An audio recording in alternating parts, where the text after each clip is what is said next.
ओम नमः शिवाय। ओम नमः शिवाय। ओम नमः शिवाय। ओम नमः शिवाय। ओम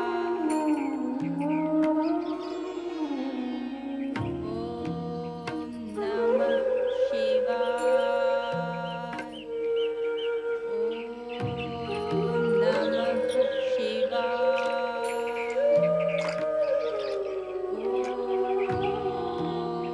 नमः शिवाय। ओम नमः शिवाय। ओम नमः शिवाय। ओम नमः शिवाय। ओम नमः शिवाय।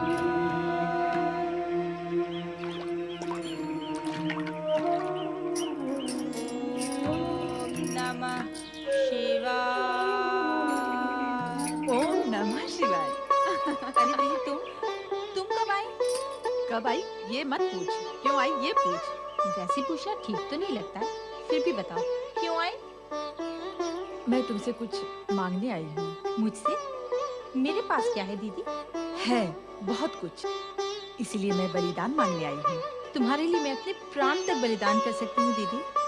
प्राणों के बलिदान करने पर शेष क्या रह जाएगा? मुझे तेरे शरीर का बलिदान चाहिए। देवता को बलि चढ़ानी है? देवता को नहीं, इस देवी को जो तेरे सामने खड़ी है। कब से घुमा फिरा कर बात कर रही हो? स्पष्ट कहो ना, क्या बात है? अपनी दीदी की सुख शांति के लिए अपने जीजाजी से विवाह करना होगा। उनके वंश की रक्षा करने के लिए अन्य कोई उपाय नहीं है। यदि तू मेरी बात नहीं मानेगी तो मैं बिना जल के मीन की भांति तड़प तड़प के मर जाऊंगी। नहीं दीदी, नहीं, मत रो दीदी, मत रो। मैं अपनी दीदी की सुख शांति और प्रसन्नता के लिए दीदी की हर बात मानूंगी। घुष्मा,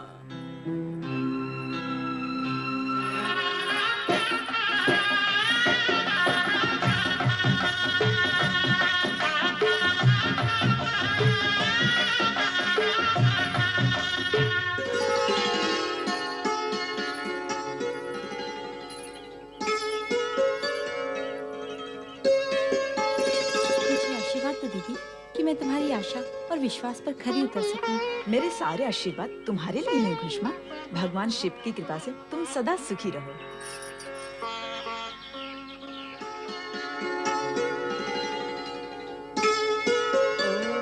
ओम नमः शिवाय। ओम नमः शिवाय। ओम नमः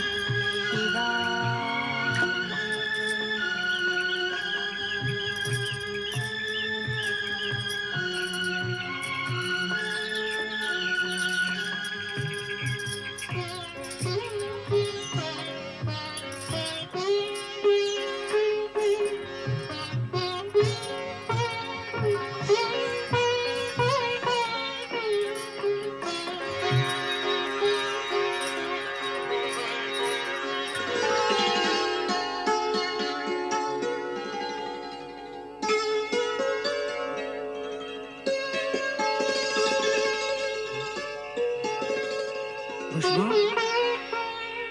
खुशबू, खुशबू, खुशबू, न जाने कहाँ चली गई। खुशबू, ओम नमः शिवाय। ओम नमः शिवाय। ओम नमः शिवाय। ओम नमः शिवाय। ओम नमः शिवाय। ओम नमः शिवाय। भोलेनाथ, यदि मैंने सच्चे मन से और समर्पित भाव से तुम्हारी पूजा अर्चना की हो तो मेरी दीदी और मेरे पति की कामना पूर्ण करो भगवान। मैं तुम्हारी शरण में आई हूँ और शरणागत की प्रार्थना तो तुम अवश्य सुनते हो। मुझे अपने लिए कुछ नहीं चाहिए, बस मेरे पति और मेरी दीदी सदा प्रसन्न रहें और उनकी इच्छा पूर्ण हो, इतना अवश्य करें प्रभु।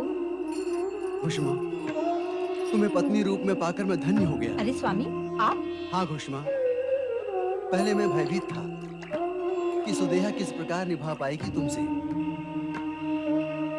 किंतु तुम तो साक्षात देवी हो। तुम्हारी बात सुनकर मुझे विश्वास हो गया है कि मेरे परिवार का भविष्य उज्जवल है। अपने चरणों की दासी को इतना मान न दो स्वामी। तुम इस योग्य हो घुष्मा।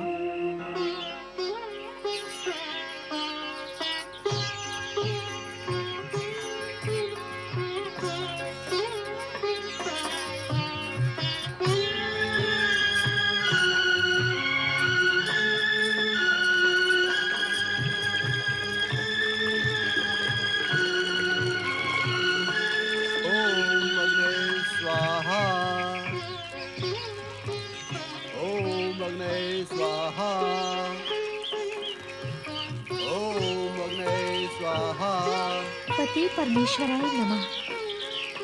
ओम आदित्याय स्वाहा। ओम आदित्याय स्वाहा।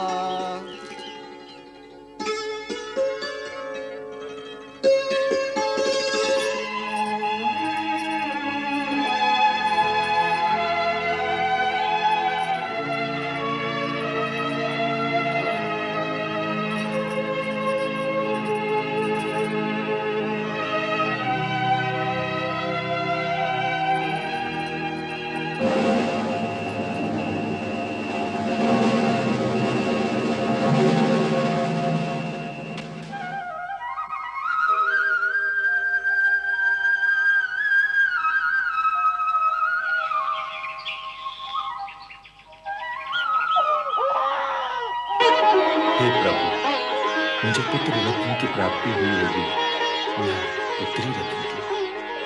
प्रभु जो भी हो, मेरे वंश का भविष्य उज्जवल करने वाला हो।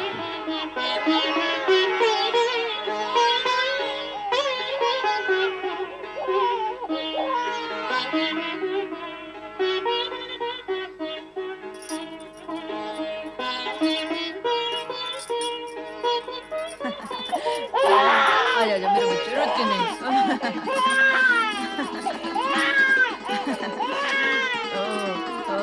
मेरा कुलदीप, रोते नहीं।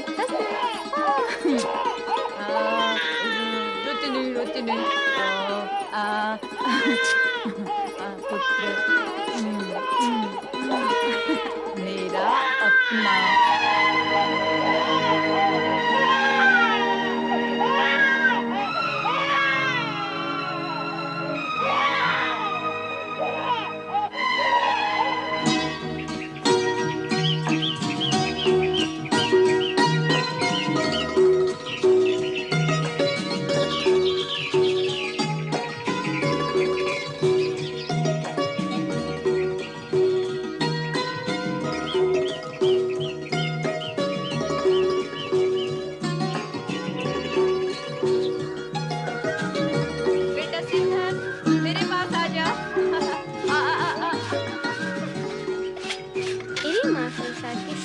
अच्छी माँ है। मैं अपनी माँ को बहुत प्यार करता हूँ। तेरी माँ भी तो तुझे बहुत दुलार करती है।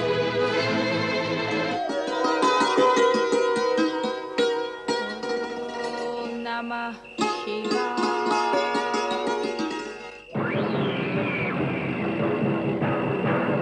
ओम नमः शिवाय।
गया। मेरे बच्चे को ढूंढो। मैं देखता हूँ। शिवधन! शिवधन! शिवधन! ओम नमः शिवाय। ओम नमः शिवाय। शिवधन! ओम नमः। शिवधन! क्या हुआ? शिवधन! कहाँ है शिवधन? पता नहीं कहाँ चला गया। शैया पर नहीं, घर पर नहीं, आसपास कहीं भी नहीं। न जाने कहाँ चला गया। कहाँ गया होगा? चलो ढूंढते हैं। शिवधन! सुधर्मा और उसकी पत्नी घुष्मा ने अपने प्रिय और इकलौते पुत्र शिवधन को ढूंढने का अथक प्रयत्न किया, किंतु प्रयत्न पूर्णता तक पहुंचता भी कैसे और शिवधन मिलता भी कहां से। वह तो सुदेहा की ईर्ष्या, संकीर्णता और कुंठा की भेंट चढ़ चुका था। सौतेली मां सुदेहा अबोध शिवधन की जल समाधि बना चुकी थी। सुधर्मा और घुष्मा उसे ढूंढते ढूंढते हताश हो गए थे। कहाँ हो शिवधन? शिवधन! शिवधन! कहाँ चला गया रे तू पुत्र? मेरा पुत्र शिवधन!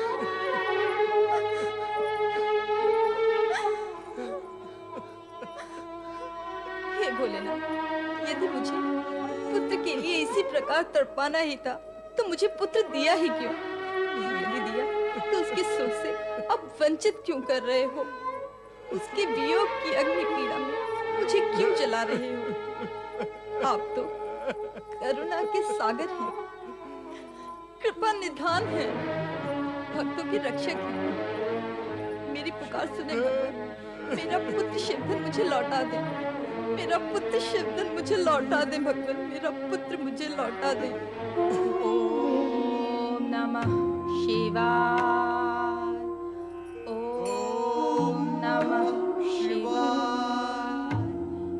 ओम नमः शिवाय। ओम नमः शिवाय।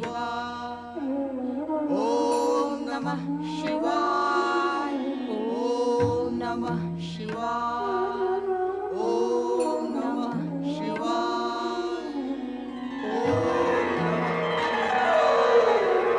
ओम नमः शिवाय।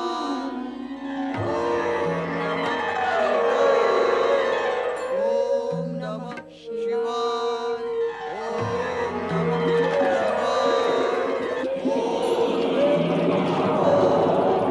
ओम नमः शिवाय!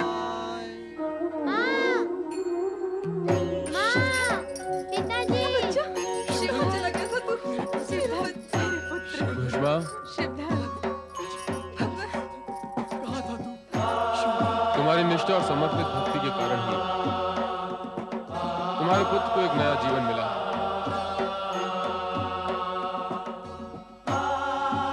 तुम्हारी बड़ी बहन सुदेहा ने ही सौत की ईर्ष्या के कारण तुम्हारे पुत्र शिवधन की हत्या करके जल में फेंक दिया था।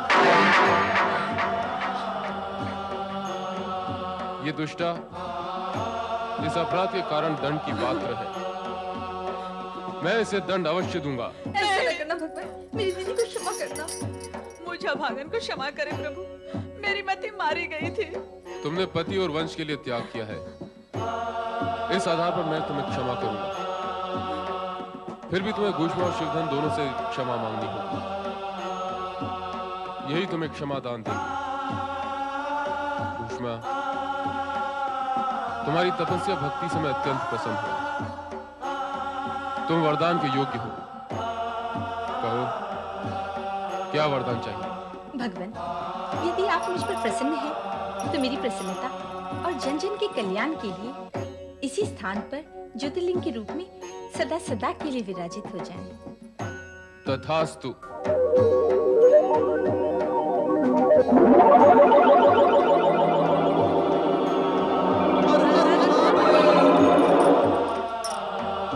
मैं यहाँ घुष्मेश्वर ज्योतिर्लिंग के नाम से जाना जाऊंगा, और जो भी भक्त भक्ति भावना से घुष्मेश्वर ज्योतिर्लिंग की आराधना करेगा, उसके असाध्य रोगों का अंत होगा।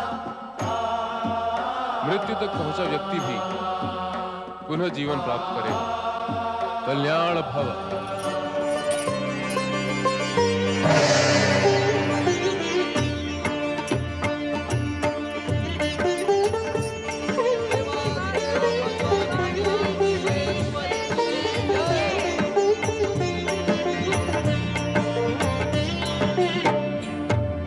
शिव के भक्त जनों ने पुकारा जब संकट पड़ने पर।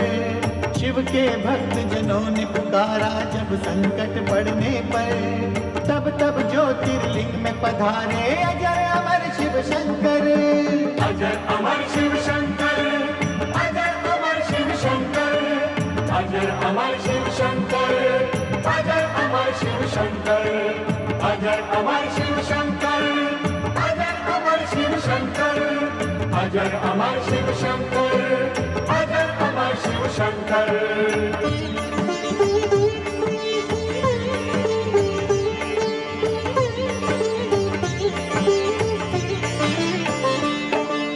देवगिरी पर्वत के निकट सुधर्मा ब्राह्मण रहते थे। पत्नी सुदैहा खुशमा के संग शिव की पूजा करते थे। नहीं सुदैहा केवल खुशमा शिव कृपा से माता जो बनी। निसंतान सुदैहा तड़पी डाह से उसकी भ्रुकुटी तनी। खुशमा पुत्र की हत्या करके फेंका सरोवर में जाकर। खुशमा नाम से प्रकट हुए शिव जी बन के घुष्मेश्वर। की सुदैहा ने क्षमा याचना भोलेनाथ जी मुस्काए। घुष्मेश्वर लिंग को जो पूजे सुख समृद्धि पाए। जय जय घुष्मेश्वर, जय जय घुष्मेश्वर, जय जय घुष्मेश्वर, जय जय घुष्मेश्वर, जय जय घुष्मेश्वर, जय जय घुष्मेश्वर, जय जय घुष्मेश्वर, जय जय घुष्मेश्वर। जिस प्रकार घोषणा को शिव भक्ति के कारण मनवांछित फल प्राप्त हुआ, उसी प्रकार पार्वती के साथ सभी शिव भक्ति व आराधना से मनवांछित फल की प्राप्ति हुई।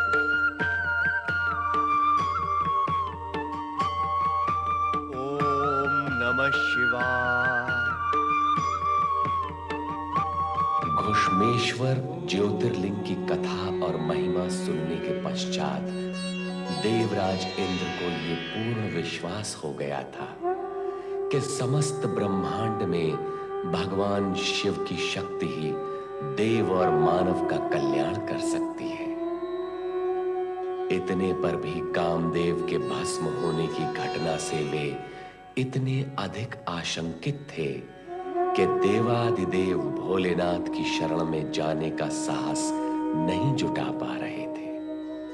और दूसरी ओर तारकासुर का भय भी उन्हें भयभीत किए हुए था कि कहीं उसके राक्षस उन्हें और देवगण को बंदी न बना ले। यहाँ तो दूर दूर तक कोई दिखाई नहीं देता। चारों ओर ध्यान से देखो, कोई ना कोई होगा। ध्यान से देखा, ज्ञान से देखा, कोई नहीं है। हम किसी देवता को पकड़े बिना महाबली तारकासुर के दरबार में गए तो प्रताड़ित होंगे। इस बार प्रताड़ित नहीं, दंडित होंगे। और महाबली का दंड बहुत कठोर होता है। जब दूर दूर तक कोई देवता दिखाई ही नहीं देता तो हम पकड़े भी किसे? यह प्रश्न तुमने यहाँ किया तो किया, वहाँ महाबली के समक्ष ना करना, अन्यथा तुम्हारे प्राणों पर प्रश्न चिन्ह लग जाएगा। ये सब तुम मुझसे क्यों कह रहे हो? मैंने क्या किया? यदि देवताओं को न पकड़ पाने का मैं दोषी हूँ तो तुम पांचों भी उतना ही दोषी हो। हम यहाँ विवाद करते रहेंगे, इससे परिणाम कुछ नहीं होगा। अच्छा तो यह है कि हम यहाँ से जाकर उन देवताओं को ढूंढें और पकड़ने का प्रयत्न करें। देवराज, देवराज, अच्छा हुआ पहले हमारी दृष्टि तारकासुर के उन राक्षसों पर पड़ गई और हम वहां से भाग निकले। हाँ, यदि उन राक्षसों की दृष्टि हम पर पड़ जाती तो अनर्थ हो जाता। ये क्या किसी अनर्थ से कम है? हम स्वर्ग के स्वामी होते हुए भी भीरुओं की भांति यहाँ से वहां मारे मारे फिर रहे हैं। हमने तो ब्रह्मदेव और महादेव के पास जाकर भी इस तक का निदान खोजने का प्रयत्न किया है। हर बार हमें समय की प्रतीक्षा करने का आदेश दिया जाता है। चलो!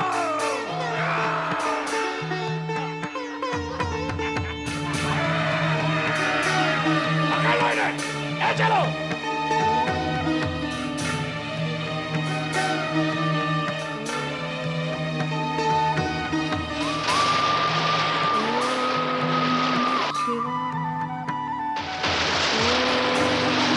देवराज, पार्वती की कठोर साधना से प्रतीत होता है उसे सफलता अवश्य मिलेगी। अग्निदेव, देवी पार्वती की आराधना अवश्य सफल होगी, किंतु ये निश्चित नहीं है कि ये सफलता कब तक प्राप्त होगी। ये अभी भी एक यक्ष प्रश्न ही बना हुआ है। कब का उत्तर तो स्पष्ट नहीं, पर ऐसा आभास होता है कि निकट भविष्य में ऐसा ही होगा। संभावनाओं पर टिके हुए बहुत समय व्यतीत हो गया है वायुदेव, बहुत समय व्यतीत हो गया है। जब तक निश्चित परिणाम सामने नहीं आ जाता, शांति कहां? तारकासुर के आतंक से जब तक मुक्ति नहीं मिलती है, तब तक सारी आशाएं व्यर्थ हैं। नारायण नारायण। देवराज, आपने निराशा को पकड़ रखा है अथवा निराशा ने आपको पकड़ रखा है। इन दिनों आपकी समस्या और निराशा बढ़ गई है। परिस्थितियां ही कुछ ऐसी हैं देवर्षि, अन्यथा ये निराशा सुख तो नहीं देती। जब परमपिता ब्रह्मदेव ने आपसे ये कह दिया है कि पार्वती की आराधना सफल होगी, फिर आप क्यों व्यर्थ में चिंता करते हैं? कब देवर्षि, कब? शिव शंकर की समाधि तो टूटती ही नहीं। देवी पार्वती कब से तपस्या कर रही हैं? नारायण नारायण। देवराज, ये भक्ति की परीक्षा घड़ी है। इस समय शिव जी परीक्षक और पार्वती परीक्षार्थी है।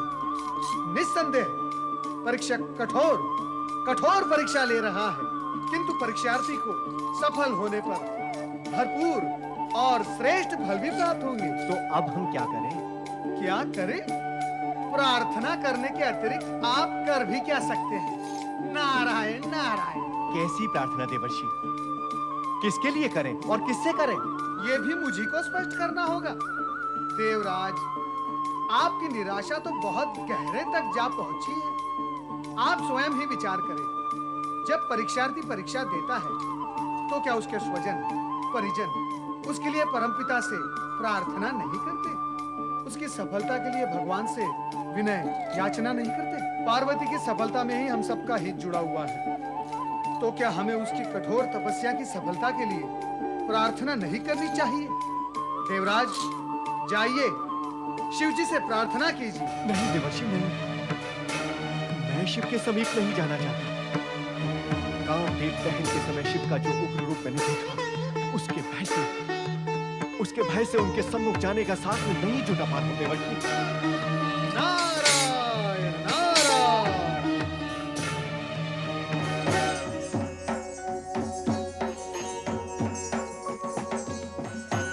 हे भोलेनाथ, कामदेव को भस्म करने के पश्चात आप तो गहन और दीर्घ समाधि में लीन हो गए, किंतु यह स्थान सर्वथा शून्य हो गया है। आपकी उग्रता देखकर देवराज इंद्र तथा अन्य देवगण यहाँ आने से भय खाते हैं। और तो और देवी पार्वती जो नित्य आपकी पूजा के लिए आती थी, वह अब नहीं आती। अब आपकी पूजा का पूरा दायित्व मुझी पर है। आपको एकांत प्रिय था ना, वो तो हो ही गया, किंतु अब भी देवी पार्वती कठोर तपस्या कर रही है, अति कठोर। उनकी तपस्या स्वीकार करें, उनकी मनोकामना को पूर्ण करें स्वामी।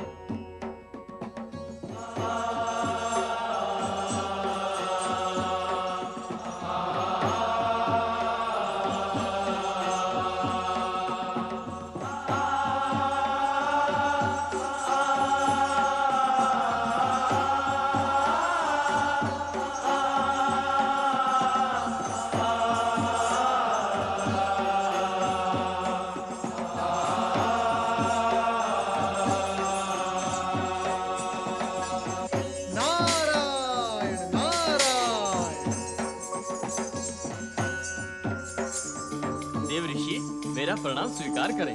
कल्याण भव। कहो नंदी, सब कुशल मंगल है ना? अब क्या कहें? वही कहो जो हो रहा हो।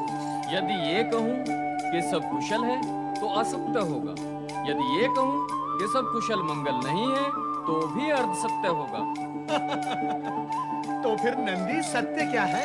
भगवान भोलेनाथ को एकांत प्राप्त हुआ तो लगता है कि सब कुशल मंगल है, किंतु भोलेनाथ की समाधि दीर्घ हो गई, देवी पार्वती की तपस्या कठोर हो गई और देवराज की पीड़ा लंबी हो गई, तो ये कहना ही पड़ता है कि कुछ भी कुशल मंगल नहीं है। नंदी, तुम तो ज्ञानियों ध्यानियों जैसी भाषा बोलने लगे हो। नारायण नारायण। आप जैसे श्रेष्ठ ऋषि मुनि की अमृत वाणी सुनता हूँ ना, कुछ तो प्रभाव पड़ेगा देवऋषि। उत्तम, अति उत्तम। नंदी, तुम ज्ञानी के साथ साथ वाक्पटु भी बन गए हो। अच्छा, अब ये बताओ, भगवान भोलेनाथ की समाधि कब टूटेगी? इस प्रश्न का उत्तर तो स्वयं भोलेनाथ भी नहीं दे सकते, तो मैं कैसे बता सकता हूँ? आप स्वयं जाकर पूछ लीजिए। अच्छा, तो तुम मुझे बलि वेदी पर चढ़ाना चाहते हो? नहीं देवऋषि नहीं, आप ऐसा क्यों सोचते हैं? सोचना पड़ता है नंदी, सोचना पड़ता है। जब से भगवान भोलेनाथ ने कामदेव को भस्म किया है, सब कुछ सोचना पड़ता है। ये सब कैसे ज्ञात होगा और कौन ज्ञात करेगा? भगवान भोलेनाथ की समाधि कब भंग होगी? देवी पार्वती की तपस्या कब सफल होगी? इन प्रश्नों का समुचित उत्तर तो भगवान श्रीहरि विष्णु दे सकते हैं, अथवा परमपिता ब्रह्मा जी। नारायण नारायण।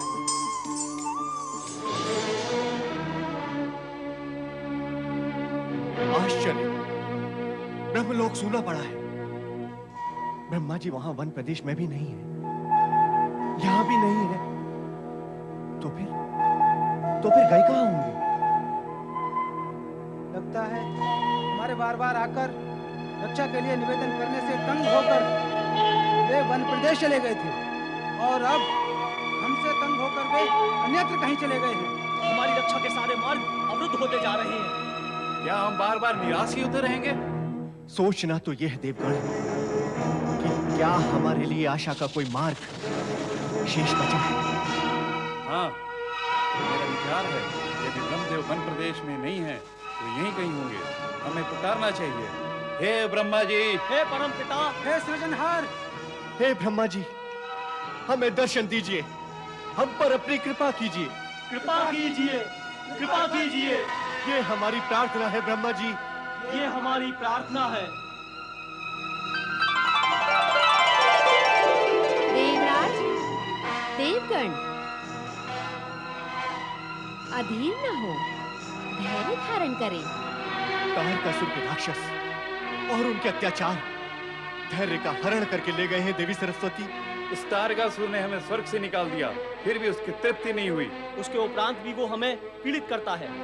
क्या हमारे लिए ऐसा कोई सुरक्षित स्थान नहीं जहां हम निर्भय होकर रह सकें? तो आप सभी देवगण ब्रह्मा जी से क्या अपेक्षा करते हैं? हम ब्रह्मदेव से प्रार्थना करने आए हैं कि वे तारकासुर से हमारी रक्षा करें। कारण कि वो ब्रह्मदेव के वरदान का दुरुपयोग कर रहा है।